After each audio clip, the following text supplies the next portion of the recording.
Et voilà, plus que cette pile de Seven Wonders et on a fini l'inventaire. C'est les Seven Wonders d'architecte de derrière? C'est les Seven Wonders architectes de derrière. Ouais, de derrière, parce que t'as compté là ceux qui sont ici. Oui. Et donc mais ceux ça, derrière... on les a pris, mais on les a ramenés là pour les scanner. Hop, et après ils repartent oui, donc derrière. c'est bien. Alors, c'est ceux qui vont repartir derrière ou c'est ceux que tu as pris de derrière pour revenir ici avec compter ceux qui sont là? Vous avez inventorié combien de Villainous? Ah, attends 2 secondes parce que j'ai un autre souci. Villainous. Alors attends, parce que ça c'est l'inventaire à gauche derrière l'escalier. Donc du coup, moi j'en ai oui, 8, on va revenir mais sur la tu m'as fiche donné précédente. 12 étiquettes. 12 étiquettes. Non, les Villainous, c'est pas possible que tu en aies 8. Il y en a 10 de compter, je crois, sur le stock. Parce que ça c'est pas architecte. Oui, non, ça il faut que je t'en parle parce qu'ils étaient à côté des architectes, ils ont été bipés en même temps. Donc ils viennent de derrière. Derrière où? Derrière, juste à droite. Et je fais quoi moi avec mes 8 Villainous qui devraient être 10? Quand tu rentres à droite comme ça? Non, à droite sur le. Donc non, dans l'autre sens. L'autre droite. L'autre droite, exactement. D'accord. Donc ceux-là n'ont pas été comptés avec les architectes. Et pour les Villainous, normalement il y en a 10. Bon, mais on va refaire tout l'inventaire.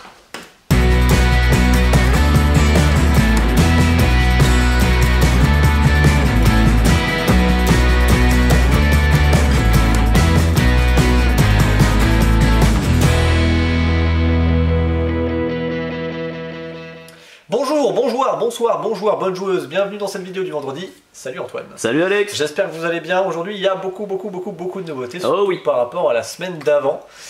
Et surtout, on est 3. Et oui, Alice est de retour. Et sans plus tarder, on commence tout de suite avec les nouveautés par le JCE Horreur à Arkham. Là, c'est l'héritage de Dunwich. Donc, on a déjà eu la boîte de base revisitée. On a eu le premier cycle. Là, maintenant, on a du coup le second cycle, donc l'héritage de Dunwich, qui est accompagné du coup de tous ces petits paquets. Pour ceux qui ne connaissent pas du coup Horror Arkham, c'est un jeu coopératif dans lequel on va essayer de vivre des aventures dans l'univers de Lovecraft. Très résumé, très brièvement. Juste pour vous rappeler ici, pour ceux qui ont la première édition, ce à quoi ça correspond. Donc là, voilà, on a le cycle plus tous les petits paquets à l'intérieur. Ça, c'est les nouveaux formats pour Horror à Arkham, le JCE. Et là, autre petit focus sur un JCE que j'adore, c'est Marvel Champion. Évidemment. C'est pas la boîte de base, c'est la nouvelle extension Sinistre Motivation. Et ici, bah, comme son nom l'indique, les sinistres. Qui dit les sinistres dit Sinister Six, bien évidemment.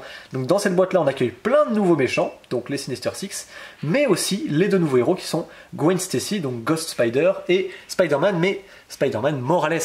Je vous ai déjà présenter ici un petit peu les paquets, je vous les montre juste ici parce que bah évidemment comme je suis fan j'ai déjà acheté ma boîte, j'ai déjà tout slivé comme un gros malade et il se trouve que là du coup vous pouvez voir maintenant donc Spider-Man Morales, le nouveau Spider-Man hop avec sa double identité donc Miles Morales et ici le Spider-Man qui a des effets très sympas, des petits effets spéciaux qui vont s'enclencher quand la carte l'indiquera, donc il y a différents effets spéciaux qui peuvent sonner les ennemis ou les désorienter, donc un Spider-Man très très cool et qui a un ennemi que je ne connais pas d'ailleurs qui s'appelle le Rôdeur, voilà, pour ceux qui connaissent. Voilà, apparemment, c'est son Nemesis, why not, pourquoi pas.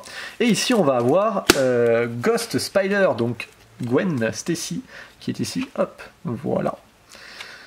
Et alors, je trouve que les caractéristiques sont plutôt cool. L'autre, il avait 2 partout, et ici, on a 1, 2, 3, donc c'est les mêmes caractères que Spider-Man. Ici, je crois que Ghost Spider, elle est en défense, si je ne dis pas de bêtises, en protection exactement, donc les cartes vertes, alors que celui-ci est en justice. Là, je vous montre vite fait les petits méchants, donc comme je disais, on retrouve nos Sinister Six préférés, Docteur Octopus, Electro, le super bouffon. Ok. Excellent, on avait déjà le bouffon vert, maintenant on a le super bouffon. Kraven le chasseur, et évidemment le style complet. Scorpion, très très cool le Scorpion, putain il fait très mal, 3 attaques, ouf. Et enfin le vautour, le fameux vautour. Après ce sont les cartes. J'aime bien ces tenues façon années 90, ça nous rafraîchit après les films avec les tenues hyper modernes, de revoir ces bonnes vieilles tenues. Tout à fait, là vous avez le petit livret avec évidemment les petites sessions de campagne qui sont entrecoupées de petites narrations que j'aime beaucoup et qui introduisent les différents méchants à chaque fois, mais attention, c'est secret, il vous faut l'acquérir pour avoir la suite.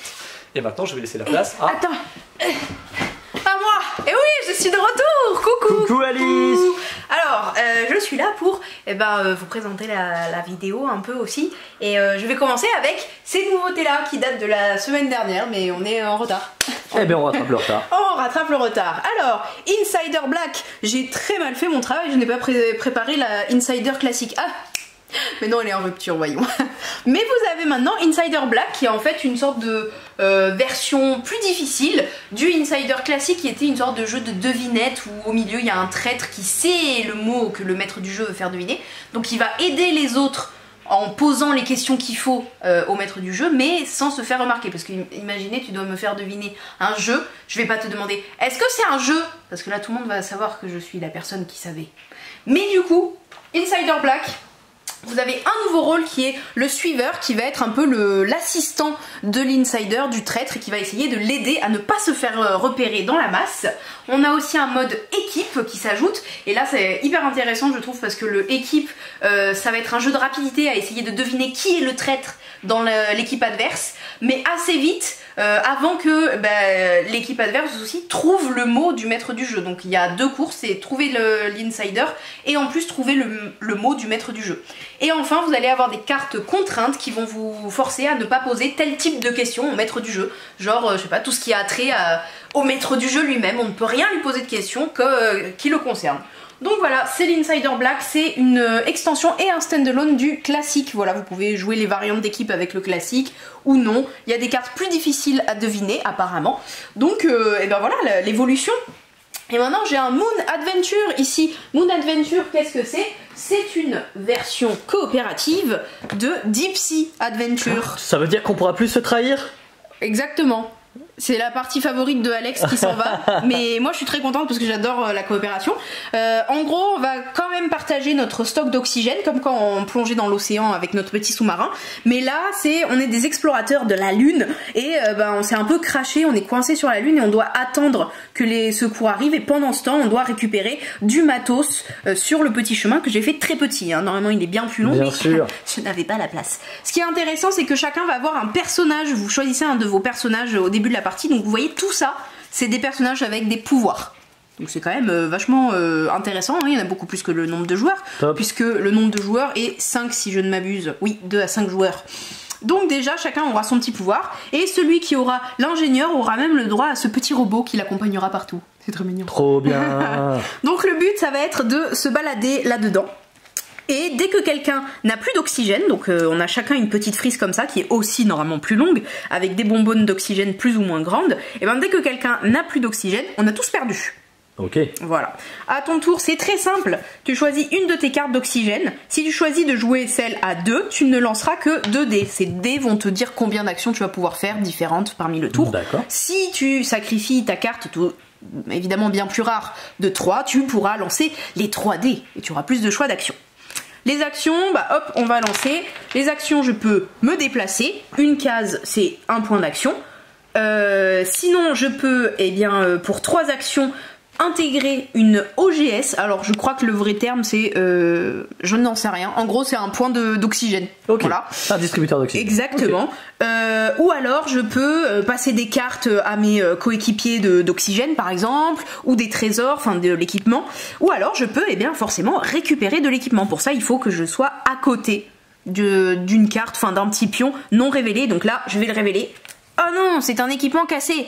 Il faut savoir que les équipements qui sont dans la zone 3 sont plus, ont plus tendance à être cassés. Voilà. Okay. Plus vous allez loin, mais donc plus vous allez consommer de l'oxygène, et plus vous avez de chances d'avoir que du bon.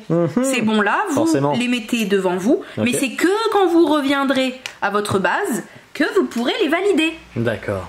Et donc, si j'arrive à finir mon mouvement et mon tour sur ce fameux OGS, je vais pouvoir piocher dans la pile de l'oxygène ici. Oh, trop bien, j'ai regagné un 3 d'oxygène. Hop, je le remets ici. Mais il peut se passer ceci, des tempêtes magnétiques. Ah. Là, les tempêtes magnétiques, ça vous casse les OGS, vous ne pourrez plus jamais les utiliser. Enfin, c'est vraiment pas cool du tout. Et en plus, il me semble que vous perdez de l'oxygène quand ça vous tombe sur la gueule, parce que ça me perturbe un peu toutes vos bonbonnes d'air. Je sens que ça va pas être facile. Voilà, c'est pas facile. Le dernier truc vachement cool quand même, ce pourquoi j'ai sorti ce jeu, c'est les petits rovers ici. Ouais, je le regarde depuis le début. Voilà, j'ai très envie de le filmer depuis le début. Et il est pas trop mignon.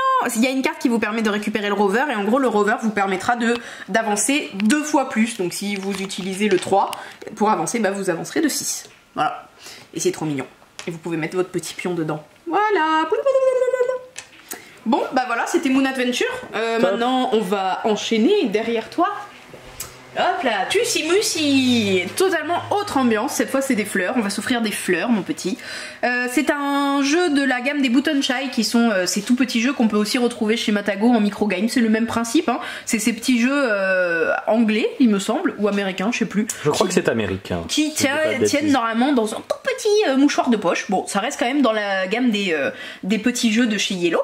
Donc c'est de 1 à 4 joueurs à partir de 8 ans pour 30 minutes de jeu, c'est de Elisabeth Hargrave, c'est bien la dame de Wingspan. Tout à fait. Hein, voilà, elle aime bien les thèmes nature. Complètement. Voilà. Alors, Tussimussi, ça va être le but de faire le plus de points de victoire possible en faisant des jolis bouquets. Les points de victoire vont principalement se gagner avec les cœurs que vous allez récupérer sur certaines fleurs. Il n'y a pas toutes les fleurs qui ont des petits cœurs, mais aussi avec des petits pouvoirs de fleurs, par exemple 1 point pour chaque fleur dans votre bouquet adjacente à celle-ci, ou de telle couleur, ou de machin truc. À votre tour, c'est très simple. Vous piochez les 2 premières cartes de la pioche, qui sont même pas des cartes, hein, c'est des... C'est des petites tuiles en fait. C'est des tuiles quand même. Hein. Okay. Donc voilà, je les pioche et je les regarde secrètement. Hop, donc vous voyez, ici celle-là, elle donne un point de victoire, pas celle-là. Point de victoire brut. Par contre, elle a peut-être des pouvoirs qui m'intéressent plus l'une que l'autre. Je vais choisir une que je mets face cachée et l'autre que je mets face visible, et je vais l'étendre à mon voisin de gauche.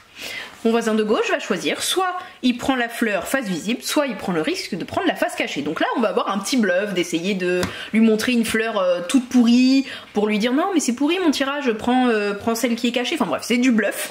L'autre va choisir, s'il choisit la carte révélée, il la met dans son petit bouquet devant lui.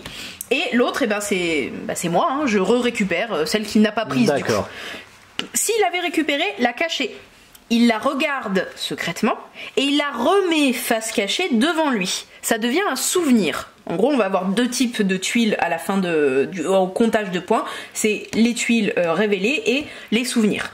Quand vous les mettez au fur et à mesure, vos tuiles que vous les récupérez, vous les mettez toujours de gauche à droite. Vous pouvez pas les intercaler parce que justement, il y a des pouvoirs de cartes qui vont se déclencher par rapport à ce qui est adjacent ou pas. Et c'est de la triche si vous les réagencez au fur et à mesure de la partie. Voilà. Donc on va continuer comme ça, jusqu'à ce qu'on ait tous récupéré normalement 4 cartes. On va dire que je suis comme ceci. Maintenant la résolution, hop, on tire vers nous sans changer d'ordre les souvenirs. Et là on révèle, c'est pour les mettre un peu à part. Et on va pouvoir comptabiliser les points. Par exemple, déjà vous avez des pouvoirs qui se passent avant la présentation. Donc en gros c'est avant le comptage de points. Là c'est, vous pouvez déplacer jusqu'à 2 de vos fleurs, soit de votre bouquet à vos souvenirs, soit de vos souvenirs à votre bouquet. Et donc ça c'est cool, c'est une des cartes qui va me permettre un peu de tricher, de réagencer un peu mon bouquet pour que mes fleurs elles s'agencent mieux les unes avec les autres. Voilà, plein de points par rapport aux autres fleurs qui n'ont pas de cœur, donc je vais essayer plutôt de mettre celle-là, voilà, comme ça j'ai plein de points. Et donc je vais récupérer des petits points jolis comme ceci. Hop, je les garde pour moi, ça on défausse et on va remélanger toutes les cartes et on va faire ça pour 3 manches. À la fin des 3 manches, on verra qui aura gagné le plus de points de victoire au fur et à mesure. D'accord. Voilà, petit jeu en fait de bluff et d'optimisation de sa main. Oh, voilà, très mignon. Super. Très très mignon. Hop, on enchaîne. Encore un petit jeu. Je te suis. Oh là là, j'enchaîne. Ah, carte Aventura. Et oui, avec la jolie étiquette de nommé à l'As d'or. Alors c'était pas celui-là, hein, c'était le premier de la gamme, c'était l'Asa, mais en fait c'est la gamme qui a été nommée, hein, c'est la gamme Carte Aventura qui est ce jeu un peu dont vous êtes le héros, coopératif, narratif. Ici c'est Carte Aventura Caravane. Là vous allez suivre alors un monsieur qui s'appelle, je ne sais plus comment parce qu'il a un nom quand même un petit peu imprononçable, mais en gros c'est un marchand qui est très connu dans l'histoire pour en 1300 avoir fait le plus grand voyage de caravane marchande. Voilà, c'est le plus grand voyageur du Moyen-Âge. Ok. Voilà, il a fait, alors de mémoire, il est allé en Biélorussie, en Asie centrale, en Égypte, enfin il est allé partout pour un monsieur du Moyen-Âge, c'est vraiment pas mal. Et donc vous allez retracer son voyage au fur et à mesure des cartes et des choix que vous allez effectuer. Voilà, donc comme les autres cartes Aventura, en gros vous allez avoir une carte avec une petite boussole en bas qui va vous indiquer par exemple cette carte. Autour de cette carte vous devez mettre la carte 21 à gauche, à droite pardon, je sais même plus ma droite et ma gauche, la 22 au dessus et la 14 en dessous, et en fait sur chacune des cartes que vous aurez révélées il y aura des choix à faire. Est-ce que vous voulez aller voir ce gars là avant peut-être d'avoir parlé à votre amoureuse, j'en sais rien, et en fonction de l'ordre des choix que vous faites vous allez perdre. Hein, personnellement, je n'ai jamais gagné un Carte Aventura. Moi non plus. Et c'est ça qui fait la grande beauté de Carte Aventura, c'est que c'est extrêmement rejouable pour un jeu narratif parce que vous avez tellement de chemins possibles que ça en devient presque un jeu de mémoire. Quand vous refaites la partie pour la 100e fois, vous dites ok, alors lui déjà je suis allé le voir, mais j'avais pas pris l'épée avant, c'est vrai donc du coup je suis ça, morte, donc du coup je vais refaire, mais cette fois je vais aller chercher l'épée. Enfin voilà. Donc voilà, cette fois ce sera plutôt au Moyen-Orient et pas que d'ailleurs, hein, comme je vous ai dit, vous allez voyager un peu partout dans cette caravane de marchands. Voilà, on enchaîne. Hey, et suivez-moi pour aller construire la cathédrale rouge. Ici un jeu de chez Yellow pour 1 à 4 joueurs, et oui il y a un mode solo à l'intérieur. Ici j'ai fait une mise en place pour 2 joueurs, vous avez un plateau central qui sera plus ou moins tout le temps le même en fonction du nombre de joueurs, ça change pas. Par contre chaque joueur se muni d'un petit plateau personnel ici avec ses différents pions de couleurs. Et ici on va avoir des petites cartes qui sont recto verso, là elles sont toutes face verso, avec des petites tuiles posées dessus qu'on va récupérer durant la partie et qui représentent en fait la cathédrale, donc Saint-Basile, qu'on va essayer de construire pour respecter les... pour respecter les faveurs entre guillemets du tsar Ivan le Terrible. Donc là on est très loin en arrière, là on est au XVIe siècle. Et en fait ce qui se passe ici c'est un jeu de gestion de ressources avec un principe très particulier par rapport à l'ornement et à la construction de la cathédrale et notamment à la prise de ressources que je vais vous expliquer maintenant. Le but du jeu c'est de faire le plus de points de victoire. Les points de victoire sont comptabilisés entre autres ici sur la piste, c'est très important parce que vous avez une double piste. Vous avez ici des pistes, en fait une piste avec des numéros ici qui sont des plus ou moins pas du prestige mais de la... une sorte de la renommée. Ouais c'est ça, de la renommée exactement, j'ai plus le nom. Et ici c'est plutôt du prestige justement, donc des fois quand on vous demande de perdre du prestige vous pouvez passer de 22 à 21 et pourtant vous avez reculé de 3 cases. Bon, ça c'est un petit détail.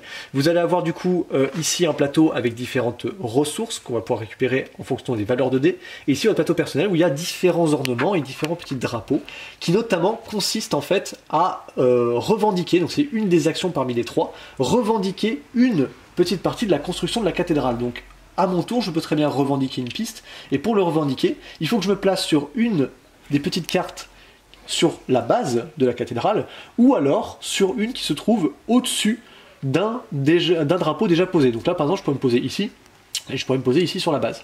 Donc là par exemple je décide de me mettre là par exemple. Une fois que je me pose ici, je récupère un petit bonus en fait, et ce petit bonus là, je vais pouvoir le placer sur une zone ici de mon plateau personnel, et ce faisant, je récupère un ornement. Alors les ornements, il y en a 3 différents. Vous avez des petites croix ici qui se mettent tout au-dessus de la cathédrale, les petites croix comme ça. Vous avez des petits ornements de fenêtres comme ça que vous allez mettre au milieu, entre guillemets. Et les petites portes, c'est pour la base, mais j'y reviendrai pour les ornements.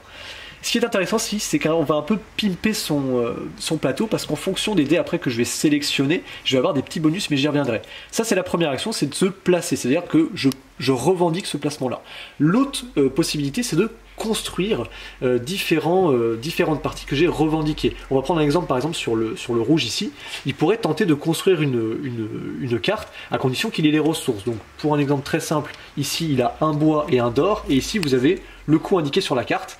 Donc il lui manque 2 pierres. Donc en admettant que sur un autre tour il arrive à récupérer 2 pierres et à les livrer, il va pouvoir du coup dire bah là, moi je construis cette partie là, et ce faisant on va retirer les ressources, il va gagner les gains ici comme je disais en points de renommée, et ici les différentes pièces en fait, les doublons s'ils appellent ça, c'est ça, c'est les doublons, je sais plus, bon, c'est de l'argent en fait, vous allez récupérer, et hop, on va retourner cette petite case là, ici. Ce qui est intéressant quand on construit, c'est qu'en fait, hop, vous pouvez payer un coût supplémentaire si vous avez débloqué justement des ornements. Donc là par exemple, en admettant que ce soit moi qui construis ça, je peux payer une pierre supplémentaire par rapport au coût pour placer cet ornement, hop, ici.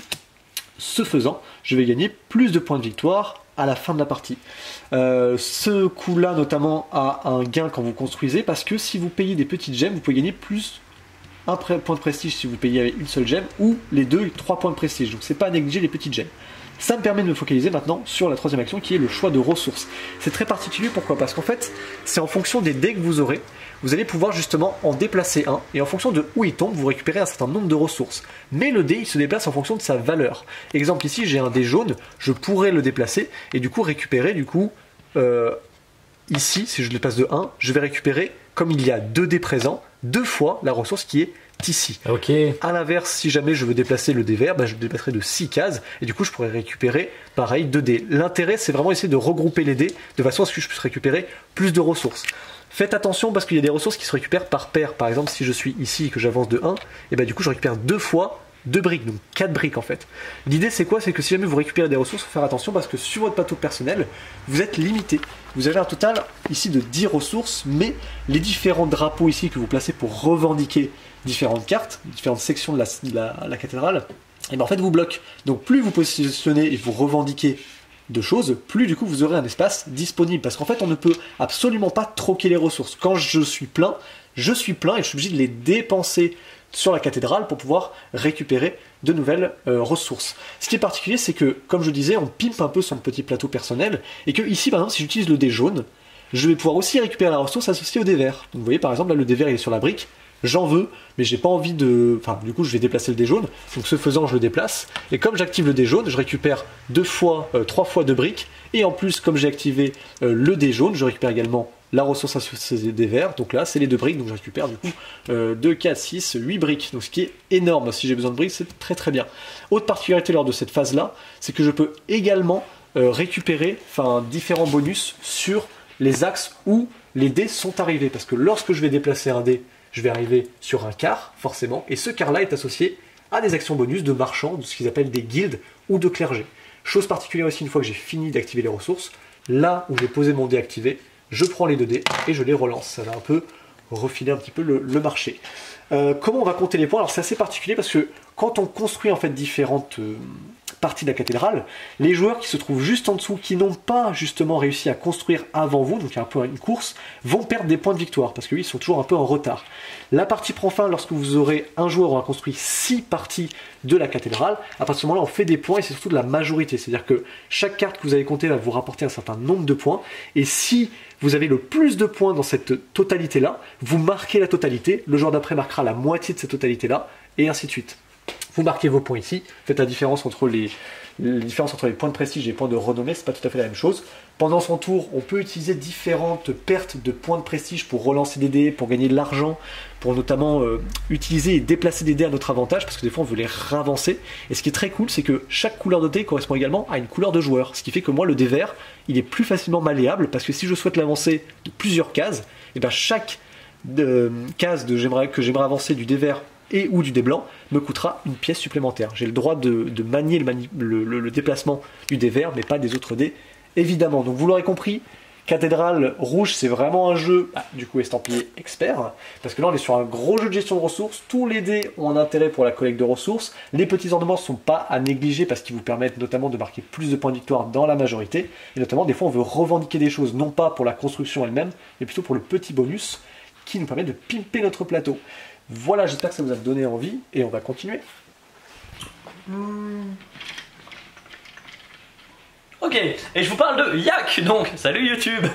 Yak, c'est ce très joli jeu de Michael Loom pour 2 à 4 personnes à partir de 8 ans, dans lequel on va aller récupérer des pierres comme ceci pour aller les agencer devant soi sur son petit plateau individuel. Le but du jeu en fait c'est de faire une pyramide. Le premier joueur qui va arriver à atteindre le 4e niveau, eh bien va mettre fin à la partie, et puis là on va compter les points. Je vous expliquerai le comptage des points rapidement. Comment est-ce qu'on va faire pour faire cette pyramide? Et ben ça va être le cœur du jeu. Vous allez voir, c'est très simple, puisque chaque joueur va avoir donc 3 cartes action, ça y est, il sait plus compter, un petit plateau individuel, et va avoir sa caravane devant soi. Alors attention, on a sa caravane devant soi, mais ces caravanes elles vont tourner, donc ce sera pas toujours les mêmes. C'est très simple, on va chacun choisir une carte d'action, admettons, hop là, je vais choisir celle-ci comme ça, je vais vous expliquer les 3 cartes action, d'habitude je ne rentre pas trop dans les détails des règles, mais là on peut se le permettre, tout le monde va choisir sa carte, et puis en partant du premier joueur, on va dévoiler, puis on va faire les actions. Donc le premier joueur c'est celui qui a le petit bébé Yak, voilà, j'adore le matériel est trop bon. Hop là, première action que l'on peut faire, eh bien on va pouvoir échanger des ressources, donc de la nourriture, avec notre caravane devant nous pour aller récupérer des pierres. Donc il y a un taux de change qui est indiqué sur votre plateau, et en plus de ça, attention, il y a sur chaque caravane une condition. Donc, par exemple, celui-ci ne veut pas de lait. Apparemment, il est intolérant au lactose. Tout à fait. Et on respecte son choix, enfin son choix ou son pas choix plutôt. On respecte son intolérance et on va aller récupérer donc les petites pierres. Donc là, les pierres, par exemple, j'ai ici des pierres de 2 couleurs différentes qui peuvent être utiles, puisqu'en fait, on va essayer de faire des suites de couleurs. Donc là, par exemple, là-dessus, je peux essayer de mettre du rose ou du bordeaux. C'est quoi cette couleur? Top. Ah, c'est la fameuse couleur top. C'est la fameuse couleur. Alors celle-ci, j'en parle pas. Pourquoi? Parce qu'en fait, ceci c'est un cristal, et en fait le cristal c'est un joker, donc finalement ça peut être pas mal de le mettre là, parce qu'il pourra choisir l'une ou l'autre couleur lorsque je vais compter les points. Voilà en gros l'idée. Hop là, ce que je vais pouvoir faire ensuite avec cette action, hop là, ça va être donc de poser. Qu'est-ce que j'ai d'autre comme action? Je peux faire cette carte là d'action. Cette carte là d'action, elle va me permettre de récupérer des ressources dans le marché, donc ce sera de la nourriture.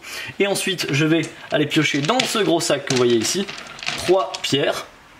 J'en choisis une et je peux la mettre dans la caravane de mon choix. Donc là, il y aura de la place. Ça peut être celle devant moi, ça peut être celle d'un autre joueur. Hop là. Dernière carte action, et voilà, vous aurez vu les trois, hein. Ça va être de pouvoir récupérer de la nourriture de la caravane devant moi, et en échange, je vais tirer un jeton, une pierre que je vais pouvoir placer. Alors attention, il y a les pierres blanches, elles sont spéciales. Les pierres blanches, c'est le brouillard. Lorsqu'il va y avoir un brouillard, hop là, je le mets de côté et j'en tire une autre, hein. Je vais quand même avoir le droit à ma pierre classique. Les brouillards, on va les stocker sur la montagne ici, elles vont changer le sens de toutes les caravanes des joueurs. Ça a un impact sur le jeu, pourquoi? Parce qu'en fait à chaque fin de manche, eh bien, les caravanes elles vont avancer comme ceci. Donc là je passe à mon voisin de droite et je récupère cette caravane ici. Attention, celui-ci il est intolérant au gluten. Décidément dans l'Himalaya tout le monde a des petits problèmes de digestion. Donc voilà, on va aller récupérer de tour en tour comme ceci nos éléments, essayer de les placer au mieux pour faire notre pyramide. On va compter les points comme je vous l'ai dit avec la variété des couleurs, mais aussi bien sûr les suites d'une même couleur, ça va être important. Le joueur qui aura le plus de nourriture en fin de partie va aussi avoir un petit bonus, et évidemment le joueur qui va mettre fin à la partie en premier. Yak, c'est top parce que c'est un jeu familial. Je vous l'ai dit, à partir de 8 ans, les règles sont très simples, hein. Je choisis l'une des 3 cartes et à mon tour je vais faire tous les effets de la carte. Et je pense que c'est un jeu qui peut aussi ravir les joueurs un peu plus chevronnés, un peu plus experts. Et puis bah, surtout, son matériel c'est top. Voilà, moi je suis un gros gamin, donc dès que je vois des petits animaux comme ça qui tirent des vraies petites caravanes, c'est toujours très agréable. Voilà donc pour Yak. Et on va décaler par ici. On va faire une petite pause devant Maracaibo The Uprising, donc l'extension pour le fameux jeu de Alexander Pfister. Alors, je ne l'ai pas vu la boîte, je ne sais pas vraiment ce qu'il y a dedans, je vais presque me contenter de vous lire ce qu'il y a au dos. En gros, c'est une nouvelle campagne, puisqu'en fait, Maracaibo, ça va se jouer en scénario. Vous avez une nouvelle suite de scénarios. Vous allez avoir des ports d'attache. Donc, les ports d'attache, ce sont des cartes que l'on reçoit en début de partie qui vont nous donner un petit peu d'asymétrie, hein, d'un joueur à l'autre. Je n'aurai pas exactement les mêmes effets avec mon port d'attache. Et voilà, et donc des petits modules comme ça qu'on va pouvoir choisir de rajouter ou pas lorsqu'on fait nos parties de Maracaibo pour toujours plus de rejouabilité. Et donc dans cette édition là il y a des cartes en plus, il y a le monument personnel et derrière il y a le Hollandais volant caché. Alors c'est dommage, moi j'aurais bien aimé voir le Hollandais volant, et tant pis, ce sera la surprise. Voilà pour Maracaibo The Uprising. Et on finit cette ligne des jeux experts avec Honibuzz, stratégie 100% biologique. Ouais, parce qu'on va jouer des abeilles et on va les butiner. Alors Honibuzz, c'est un jeu très très complet. Ne vous fiez pas à sa petite boîte parce que j'avais pas vu ça depuis Parks. Ce genre de boîte ultra compacte comme ça, oui. Elle pèse super lourd. On peut faire des abris anti-atomiques avec cette boîte, je pense. Et c'est ultra complet. Regardez bien ce qu'Alex est en train de filmer. Il n'y a pas tout. J'ai pas pu mettre tout le matériel tellement il y en a. Il y en a encore beaucoup dans notre boîte de démo. J'ai mis quasiment que l'essentiel et un peu plus pour vous montrer. Le principe est très simple. On va donc jouer des abeilles. Vous allez faire une mise en place de départ comme ceci. En fait, c'est une carte que vous déterminez. Donc par exemple, nous, on est tombé sur cette carte. Je vais faire ma mise en place de départ. Donc je vais recevoir mes pièces de ma couleur. Donc moi, je suis joueur rose comme ceci. Et tout le monde va faire la même mise en place. Mais d'une partie à l'autre, la mise en place de départ ne sera pas forcément la même. Il y en a des plus ou moins faciles en plus de ça. Les vertes étant les plus faciles et les jaunes un petit peu plus difficiles. On a notre mise en place de départ. On va jouer chacun notre tour pour aller récolter du nectar. Donc le nectar, je vous le montre, ce sont ces petites pièces là. Alors c'est trop cool le matériel parce que c'est des petites gommes en fait, et on a l'impression de tenir un truc un petit peu organique, un petit peu moelleux, et il y a ce côté miel en fait, on y croit, c'est trop cool. Hop, on va les récolter, on va les vendre pour faire des commandes comme ceci. On aurait des commandes ou simplement pour les vendre pour leur coût dans le marché général, et on va essayer de remplir des objectifs. En gros, c'est comme ça qu'on score. À mon tour, je vais me munir d'une de mes petites abeilles de mon plateau. Donc j'ai pas pu mettre tous les plateaux individuels, mais à la base vous avez ce plateau devant vous avec vos abeilles. Donc je me munis de ma petite abeille et je vais la poser sur ce plateau là, sur l'un des emplacements, pour aller récupérer une tuile. Ok, donc par exemple, qu'est-ce que je vais faire? Moi je ne sais pas. Je vais aller me poser ici et je vais aller récupérer cette tuile. Cette tuile, je vais pouvoir la placer immédiatement sur mon plateau. Attention, je ne peux pas passer les côtés qui sont rouges comme ceci attenant à d'autres côtés. Donc par exemple, j'ai pas du tout le droit de faire ça. Bon, bah, et je vais faire ça. Je vais faire ça, c'est un coup très malin parce qu'en fait, lorsqu'on fait une alvéole comme ceci, un petit trou, on va aller déclencher les actions de toutes les cases qu'il y a autour de l'alvéole. Et là c'est génial parce que bah, j'avais préparé mon coup évidemment et j'ai plein d'actions. Donc les actions, elles vont vous permettre, il va y avoir celle-ci de butiner. Et ben je vais pouvoir déplacer ce pion sur le plateau de butinage, hop, pour aller récupérer un pion. Attention, pour récupérer le pion, on va regarder si ce type de nectar, eh bien, il correspond bien à une forme que j'aurai devant moi. Donc là, par exemple, j'ai ici de la fleur sauvage, on le reconnaît en marron. On voit ici qu'il suffit eh bien, d'avoir un sorte de cercle comme ceci. C'est parfait, je l'ai devant moi. Je vais pouvoir m'y placer comme ceci. Hop là, est-ce que je vais y arriver? Il y a des gens qui passent en chantant dans la rue. Oui. Je pense qu'ils sortent de l'apéro. Ça ressemble bien. Mais vous voyez que si ça avait été du romarin, du cerisier, de l'acacia, c'est plus difficile à mettre en place. Forcément, c'est plus difficile à produire. Et vous allez voir que, eh bien, quand on le vend, évidemment, on a plus de récompenses. Hop là, je peux faire l'action de produire. Alors l'action de produire, bah, c'est hyper bien. J'ai mon petit éventail comme ceci. Je peux le placer sur un emplacement libre et tout autour de cet emplacement libre, ça va faire produire. Et ben c'est justement comme ça qu'on va récupérer le nectar que l'on va placer sur son plateau. Je vais pouvoir faire l'action marché.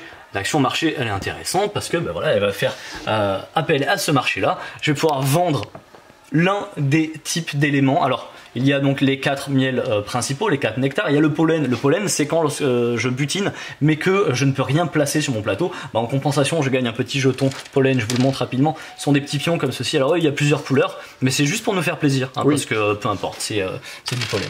Et je peux dire, ben voilà, moi je vais vendre ma fleur sauvage, donc ce sera 6 points par fleur sauvage. Bon, ben j'en ai qu'une, mais je le fais quand même. Hop là, attention, j'ai fait tomber la valeur de la fleur sauvage à 5. Ça, c'est vraiment intéressant, ce côté un petit peu marché. Alors, c'est pas comme dans le marché de la vie réelle où ça monte et ça descend. Non, non, là ça fait que descendre. Ou alors, ce que je pourrais faire, eh bien, c'est aller honorer une commande. Mais pour ça, il va falloir avoir les nectars nécessaires. Au début, les commandes sont assez simples à honorer, et puis plus on va avancer, et plus ce sera complexe. Quand je vais honorer une commande, bon, ben déjà, je vais prendre la carte commande, ça c'est une bonne chose. Ça va accélérer la fin de partie puisque les deux marchés sont des conditions de fin de partie quand ils vont être amenés à se vider, et je vais faire le pouvoir en plus. Autre effet, autre action que je pourrais faire lorsque je fais une alvéole, c'est prendre une nouvelle abeille. Alors ça c'est trop cool, je prends mon petit jeton abeille, je vais le mettre dans cette zone, bah là où il y a la reine qui fait des petites larves, elle est en attente. Vous allez voir que ça va être très utile. Les décrets, bah, le décret c'est une sorte d'action de joker, mais ça va vous demander de l'argent. L'argent, ce sont ces petits pions, la monnaie en fait. Donc il y a des petites feuilles qui valent 1, il y a des petits glands à 5, il y a des patounes d'ours à 20, etc. Et puis pour terminer, comptabilité, bah, ça va me faire gagner 5 pièces, donc c'est comme ça qu'on a l'argent. Je vous l'ai dit donc à mon tour, c'est très simple, je me pose, je récupère et éventuellement je fais des actions, mais si je veux me poser à un endroit où il y a déjà un joueur, hop là, par exemple c'est le tour de joueur vert, il va se mettre aussi ici, il va falloir surenchérir, il faudra toujours mettre une abeille de plus. Donc là, bah, c'est 2 abeilles, puis le joueur qui va se remettre pour reprendre cet élément-là va devoir mettre 3 abeilles, etc. Lorsqu'un joueur ne peut pas mettre d'abeilles, que ce joueur est bloqué, il peut choisir de reprendre toutes ses abeilles, y compris les abeilles qu'il a fait naître, comme ceci. C'est comme ça qu'on a de plus en plus d'abeilles. Donc je trouve que vraiment la force de ce jeu, en plus de son travail éditorial, qui est fou, on a beaucoup de beaux jeux en ce moment, mais Onibuzz, moi, il m'a franchement vraiment bluffé sur la foisonnance de matériel et la qualité. Et puis c'est tellement plaisant là, tous ces petits éléments. Oui. On a aussi un jeu d'optimisation, parce qu'il va falloir créer notre ruche bien, du mieux possible, soit faire le gros bourrin comme moi pour faire plein d'actions d'un coup, mais on ne pourra pas en refaire tout de suite, soit préparer des actions pour des moments clés, et puis après derrière, comme je viens de le dire, il y a un petit jeu de gestion, de stratégie, donc aller anticiper les mouvements. Voilà donc pour Onibuzz, c'est un jeu de Jason D. Kingsley, illustré par Anne Hetzig, pour 2 à 4 personnes. Ah oui, il y a Paul Salomon. Donc Paul Salomon a créé le jeu, Jason D. Kingsley, il a fait quoi? Il avait un petit stylo et une petite règle, comme ceci, il lui a filé un coup de main, apparemment, et Anne Hetzig a fait les illustrations. D'ailleurs c'est marrant, ils ont mis 2 à 4, mais il y a un mode solo je crois Il y a un mode solo, je n'ai pas lu les règles du mode solo, mais j'ai vu que dans le livre de règles, il y avait quand même une bonne page et demie, donc c'est foisonnant. Je pense que c'est pas juste un mode solo, comment dire, béquille histoire 2. Il a l'air bien pensé parce qu'il y a vraiment du matériel qui ne sert qu'à ça. Donc ils ont l'air d'avoir vraiment bien bossé le truc, mais je n'en dirai pas plus. Et je crois qu'on va passer du côté JDR. Actu JDR. Voilà, en plus je fais décorer maintenant, c'est de pire en pire. Donc Il pleut, vous l'entendez, je vais tenter de parler fort, comme ça vous m'entendrez au mieux. Ça me fait penser que, Alex, oui. n'est-ce pas, on est en train de voir pour un petit système de son, de captation audio pour que vous nous entendiez beaucoup mieux. Oui, micro, mais j'aime dire captation audio. Pour que vous nous entendiez beaucoup mieux quand on parle, parce que c'est vrai que c'est pas un des points forts de nos vidéos, puisque bah, c'est le micro de la caméra. Il fait très bien son travail, mais on peut toujours faire mieux. Donc on est en train de voir tout ça. Voilà, ça m'y a fait penser, j'en parle. Et donc l'actu JDR, bah, c'est une petite actu, qui fait plaisir une fois de plus. Il va y avoir, hop là, je le prends, je le sors de l'ombre. Un supplément pour Vasberg. Donc Vasberg, bah, ça fait quelques semaines qu'on a un supplément quasiment chaque semaine. Oui. J'ai cru voir sur l'ordinateur qu'il y en avait encore un petit peu qui devrait arriver prochainement. Bah, c'est tant mieux parce que Vasberg, bah, on a les clients à la boutique et j'espère que vous vous amusez bien parce qu'on en a vendu quand même quelques-uns déjà. Celui-ci s'appelle Les risques du métier. Bah, c'est tout simplement un recueil de scénarios. Donc voilà, vous avez le récap des scénarios à l'arrière. Hop là, on va jeter un petit coup d'œil. Alors moi j'aime bien les illustrations, j'aime bien les têtes des personnages parce que soit ils sont complètement crasseux, soit ils sont très propres sur eux, mais vous sentez que bon, probablement ils sont là pour vous arnaquer, pour vous voler un petit peu, parce que c'est ça l'univers de Vasberg. On est dans une espèce de Ankh-Morpork pour les fans de Disque Monde, cette grande cité médiévale avec la magie en moins. Bref, je vous fais le récap à chaque fois, vous devez commencer à le connaître. Donc un petit recueil de 1, 2, 3, 4, 5, 6 scénarios pour Vasberg. Juste à côté, une campagne. Alors attention, c'est de la VO. C'est pas de la VF, parce que malheureusement tout n'est pas traduit en français chez Donjons et Dragons, c'est bien dommage, mais je sais qu'on a le public à la boutique, et puis bah, pas que à la boutique, donc je vous en parle. C'est Call of the Netherdeep Critical Role. Alors Critical Role, c'est comment ça s'appelle déjà, c'est l'émission de jeu de rôle, ça a un nom mais je l'ai perdu au moment où je voulais en parler, sur YouTube, où on peut voir donc des gens, des acteurs, des comédiens jouer à Donjons et Dragons, et en fait c'est la plus connue des États-Unis, donc c'est la plus grosse émission de ce type, et donc ils ont fait toute une campagne, tout un univers, et ben qu'on va retrouver donc dans cette campagne. J'ai un petit peu regardé les illustrations, donc je vous fais partager tout ça. Donc c'est une campagne pour personnages à partir du niveau 3. J'ai vu qu'il y avait énormément de monstres marins avec des tentacules tout moches, donc ben, je ferai probablement pas cette campagne, c'est hors de question. Voilà, ça, non, j'en veux pas ça. Ça a l'air très très dark. Ça a l'air très dark. Alors je sais pas, moi je ne suis pas du tout l'émission, mais je sais que c'est l'une des émissions de jeux de rôle les plus suivies au monde, donc forcément eh ben, on se devait de pouvoir vous le proposer. Donc c'est Call of the Netherdeep. Et voilà, on va quitter cette zone de pluie et on va passer de l'autre côté au calme. Et nous voici beaucoup plus au calme, même s'il pleut encore un petit peu, pour vous parler de Suspect, la deuxième boîte, donc Suspect 2, c'est Claire Harper, éternelle enquêtrice. La première boîte c'était Claire Harper entre en scène, on découvrait ce personnage. Et bien là on va le découvrir encore plus puisqu'on va suivre sa vie au travers de 3 enquêtes. Donc les larmes de Shakespeare lorsqu'elle est étudiante, c'est sa première enquête, Mort à l'arrivée lorsqu'elle est adulte, et le mystère de la Dame du Lac, sa dernière enquête puisqu'elle sera à la retraite désormais. Le principe donc de Suspect eh bien, va reprendre un petit peu le principe des livres dont vous êtes le héros. On va retrouver aussi un petit peu de Sherlock Holmes Détective Conseil ou du Time Stories, à savoir donc des décisions à prendre. Vous allez vous déplacer de lieu en lieu qui sont représentés par des cartes, rencontrer des personnages que vous allez interroger et des objets, des preuves qui sont également représentés par des cartes, et puis bien, il faudra donc prendre les bonnes décisions et prendre un maximum d'indices. Alors la spécificité de Suspect, c'est qu'en fait dès le début vous avez une petite fiche d'introduction comme ceci qui va vous donner vos objectifs. Que devez-vous savoir précisément? Ça c'est très appréciable parce qu'il y a beaucoup de jeux d'enquête où on fait l'enquête et à la fin il y a le petit questionnaire, on se dit ah mais oui mais c'est vrai ça, on n'a pas creusé en fait le sujet parce que on savait pas que c'était important, mais là vous savez dès le début ce qui est important, et je trouve que vraiment ça change la donne. Et puis ce petit texte d'ambiance qui va vous mettre dans le bain. Une fois que vous l'avez lu, vous allez pouvoir ouvrir votre sachet. Alors là je le montre pas évidemment, je vous laisse le plaisir, bien sûr. Et puis bien sûr vous allez avoir du matériel en plus. Par exemple ici on a le petit livret donc de St. Elizabeth School, l'école pour filles où était Claire Harper avec ses camarades de classe et l'équipe d'enseignants, le personnel encadrant, avec les petites annotations de Claire. Et on va avoir par exemple le plan. Donc voilà, il y a toujours un petit peu de matériel qui va vous accompagner, plus ou moins foisonnant. Alors il y en a pas mal, hein. Vraiment là je n'ai quasiment rien sorti déjà d'un pour pas vous spoiler. Et puis j'ai surtout sorti que le matériel de base de la première enquête. Ce qui va être très sympa également dans Suspect, ça va être un système d'association de cartes. Je pense que tel indice va être relié à tel personnage. Et bien je vais mettre les 2 cartes à côté. Il y a une espèce de petit filigrane de couleur un peu vert comme ceci. S'il connecte les 2 cartes, cartes, ok, on est sûr que c'est bien ça, on est sûr que c'est la bonne piste, on met de côté et on peut progresser tout en sachant qu'on est dans la bonne direction. Chose aussi à dire sur Suspect, la deuxième boîte, eh bien, c'est que désormais l'auteur s'est associé à Manuel Rozoy. Donc Guillaume Montiage, qui avait écrit les 3 enquêtes de Suspect 1, eh bien, a toujours écrit les enquêtes de Suspect 2, mais il les a co-écrits avec Manuel Rozoy. J'en parle parce que Manuel Rozoy, c'est la personne qui est derrière Time Stories. Je vous en ai parlé juste avant. Il y a vraiment des ponts à faire entre Suspect et Time Stories. Et bien voilà, forcément, désormais, le pont est fait puisque les 2 auteurs ont travaillé ensemble là-dessus. Il nous tarde de les faire, les enquêtes, n'est-ce pas ? Oui, bien sûr. Moi, le fait qu'on puisse en savoir un peu plus sur la vie de ce personnage, Claire Harper, qui était un petit peu lisse dans la première boîte, forcément, on faisait sa rencontre. Là, en fait, on a une héroïne qui commence à se dessiner et ça donne envie d'en savoir plus. Petit point sur Tribunal 1920 qui est sorti il y a un petit mois de ça maintenant, un mois et demi, quelque chose comme ça. Eh bien l'auteur a mis en place une petite variante en fait, une petite variante un peu plus expert on va dire.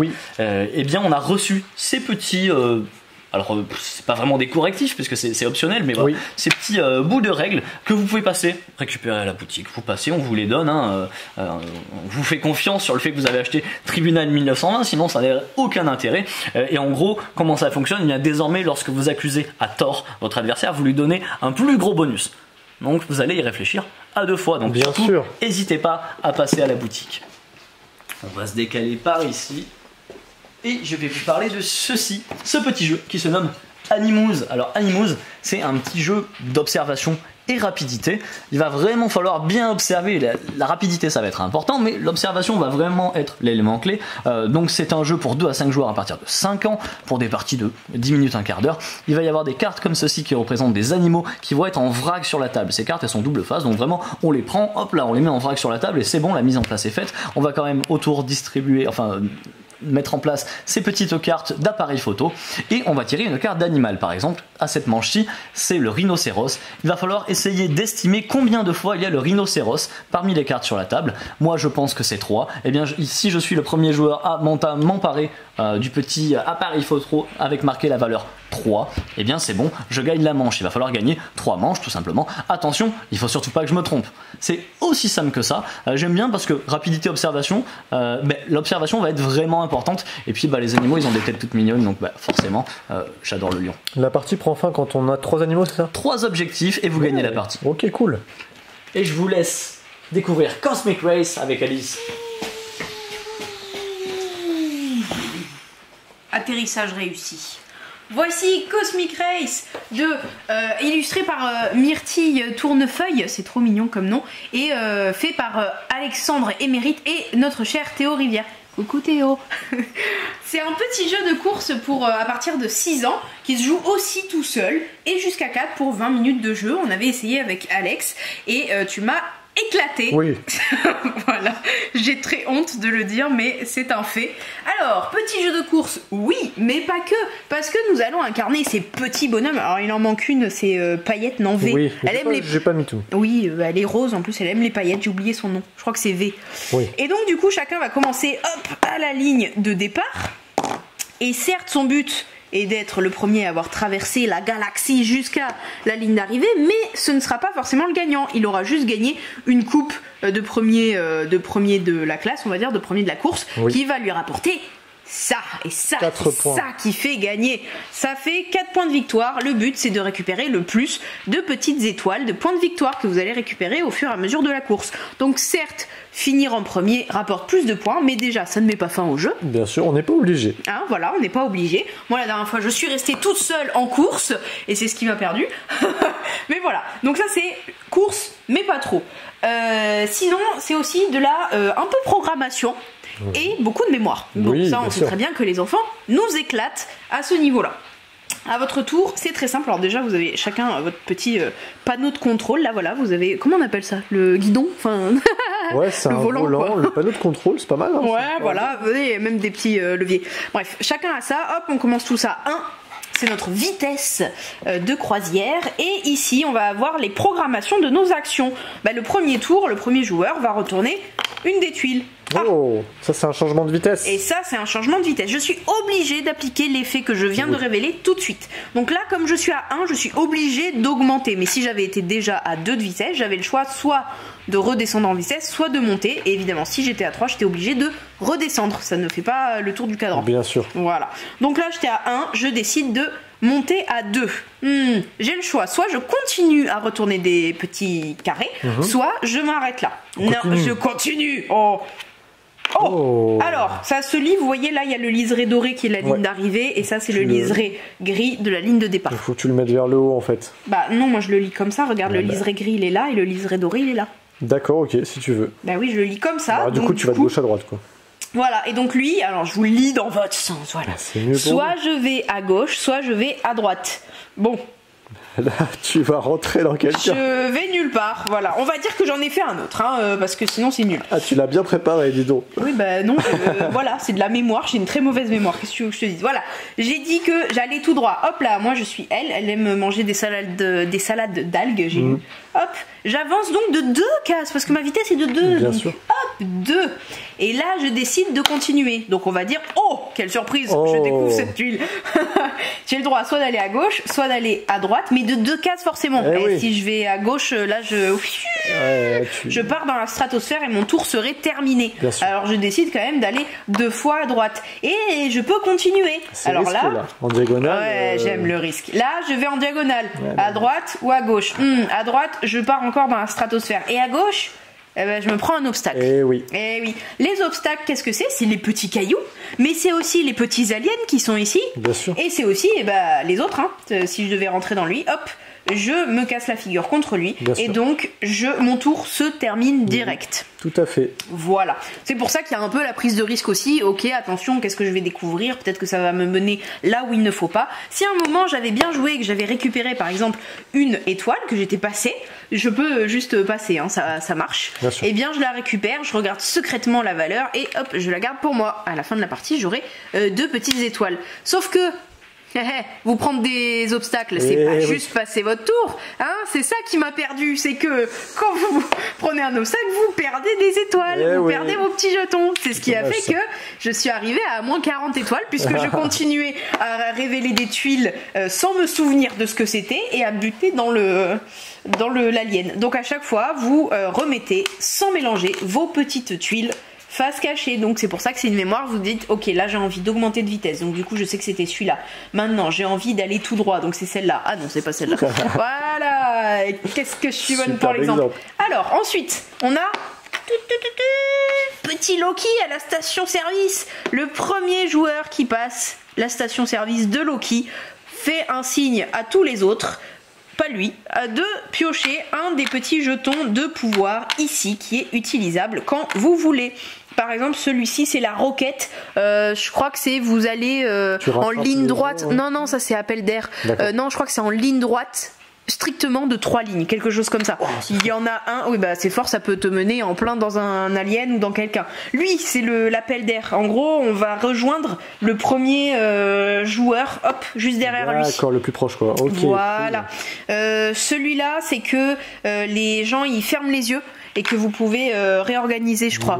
Voilà. C'est bien ça. Et lui, vous attirez les étoiles qui sont autour de vous sur les cases adjacentes. Enfin voilà, il y en a plein avec des petits pouvoirs. Et celui-là, par exemple, ça vous fait tricher, je crois. Vous avez le droit de regarder. Ah, pratique. Voilà. Donc c'était, Cosmic Race. Voilà. Et attends, on allait oublier quelque chose. Qu'est-ce qu'on allait oublier? Regarde derrière toi. Ah oui, c'est vrai, il y a Detect Team. Heureusement que je suis là pour le cerveau de l'équipe. Bon, Detect Team Family, c'est une nouveauté chez BlackRock de Lifestyle. Voilà, Alexander Peshkov et Ekaterina, c'est hyper stylé, Pluznikova. J'ai fait russe ou pas? Non, pas du tout.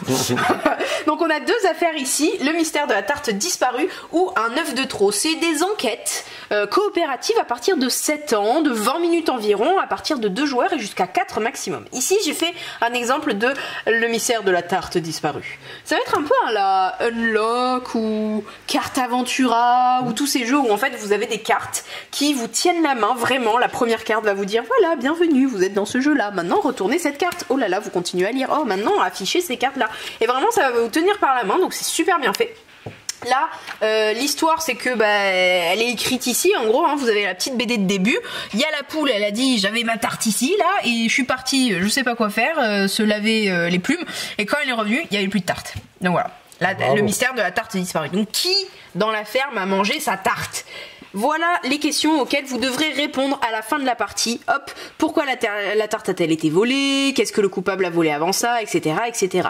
La fin de la partie, c'est quand vous avez réussi à reconstituer le paysage entier de la maison, donc autour de la poupoule. Vous voyez, la poupoule, elle est au milieu. Elle est là. Et va falloir reconstituer la maison tout autour. Et une fois qu'on aura reconstitué tout le paysage, on espère avoir récupéré tous les indices nécessaires pour répondre à la question. Comment ça va se passer? On va mettre en place les premières cartes qu'on nous a dit de mettre en place très gentiment. Donc la 6, la 7, la 8 et la 9. Le premier joueur va décider de regarder 2 cartes. Hop! Et va lire secrètement les infos. Alors bon, quand vous jouez avec des tout petits, vous lui lisez, tant pis. Oui, mais après le jeu c'est à partir de 8 ans. Non, de 7. Ah, 7 ans, ok, d'accord. Donc vous allez lire les infos, et il y a des infos des fois intéressantes et d'autres pas. Alors là ici j'ai pris 2 cartes qui sont inutiles, il y en a un qui parle du chat qui n'est pas gentil, et l'autre que le meilleur moment pour récolter les choux c'était le matin. Ouais. Mais imaginons, j'ai été intelligente et j'avais pris, voilà, celle-ci. Hop. Là, il y a marqué, hier il y avait 10 choux, la poule en a cueilli un ce matin, alors pourquoi en manque-t-il 2? Est-ce que vous pensez qu'il y a des infos ici qui pourraient être pertinentes pour l'enquête? Peut-être celle-ci, sait-on jamais, on parle de voler des choux peut-être. Hop, celle que je trouve utile, je vais la poser pour constituer le paysage. Alors normalement vous avez votre petit modèle, donc la mare au canard elle est par en dessous. Hop, et l'autre vous la défaussez sans en parler et sans la montrer aux autres. Faut juste qu'ils vous croient. Quand vous dites non ça servait à rien. Oui, il y a ce côté Q-system en fait. Oui, exactement. Okay. Et donc au fur et à mesure de la partie vous allez, donc là on révèle, on dispose de nouvelles cartes, de nouvelles, et vous allez des fois reprendre le même paysage qu'un qui avait déjà été posé, par exemple celui-ci, vous voyez c'était le même. Et bien vous pouvez décider de recouvrir un précédemment posé, parce que vous trouvez que ce que vous avez découvert est plus pertinent que ce que vous recouvrez. Par contre vous ne pourrez plus du tout regarder ce qu'il y a en dessous. Et une fois que c'est fait, c'est fait. Okay. Et donc voilà, on va continuer comme ça à refaire le paysage, et c'est ce que je vous disais à la fin de la partie, quand le paysage est reconstitué, on espère qu'on aura choisi et non pas défaussé les éléments les plus pertinents. Et là vous en parlerez ensemble au fur et à mesure de la partie. Voilà, maintenant c'est fini. Et on se retrouve derrière le comptoir pour la continuité de ces nouveautés, notamment des nouveautés pour les joueurs de Star Wars X-Wing, avec cet orgueil de Mandalorien, c'est bizarre comme nom de vaisseau, orgueil. On a également pour Star Wars X-Wing toujours ce gros vaisseau, hop là, pour X-Wing, donc pour les joueurs de Star Wars, hop, on met ça de côté. On a notamment pour les trônes de Ferréens, comme on dit, la mer du dragon qui est arrivée, donc l'équipe de Targaryen avec cette fameuse Khaleesi et ces Dothraki qui sont maintenant disponibles. Les figurines sont magnifiques, je fais un petit focus. Ah, il y a les dragons, ok. Ouais, les petits dragons. Bien. Bon, ouais, ça c'est le truc des Targaryens, quoi. Ils ont des dragons. Bah c'est pas mal quand même. C'est plutôt cool comme allié, ouais. Hop, qu'est-ce qu'on a encore comme nouveauté? Oh, ça va ravir les fans de Pokémon. Regardez-moi ceci, regardez-moi. Petite figurine de Arceus V. Voilà. Ça c'est le nouveau coffret, hop, qui est arrivé. Et ensuite il y a les retours en stock. Et qui dit retour en stock dit retour en stock de vendredi, puisque nous sommes dans la vidéo du vendredi. Excellent. Et oui, lui il arrive toujours au bon moment. Un petit jeu solo, très sympa de deck building vendredi. Hop, vous avez également en retour en stock le très futé, le très moche mais très futé. C'est très bien, très futé. Qu'est-ce que c'est bien. C'est comme Shijo, il est extrêmement moche mais il est extrêmement bon. Hop, et enfin on finit en beauté avec le magnifique retour en stock de Canva. Canva, ce magnifique jeu où vous allez constituer des œuvres d'art. Il faut bien essayer d'optimiser, mais comme je dis souvent, le petit plus du jeu, c'est plutôt de raconter l'œuvre, ce qu'elle vraiment permet d'exprimer autour de tout ça. C'est très poétique comme jeu Canva. Ouais. Hop. Et voilà, nous avons fini les nouveautés, les retours en stock. Si vous avez aimé cette vidéo, n'hésitez pas à liker, à commenter surtout et à la partager. Et on vous dit à bientôt chez Jeux des Cartes Bordeaux.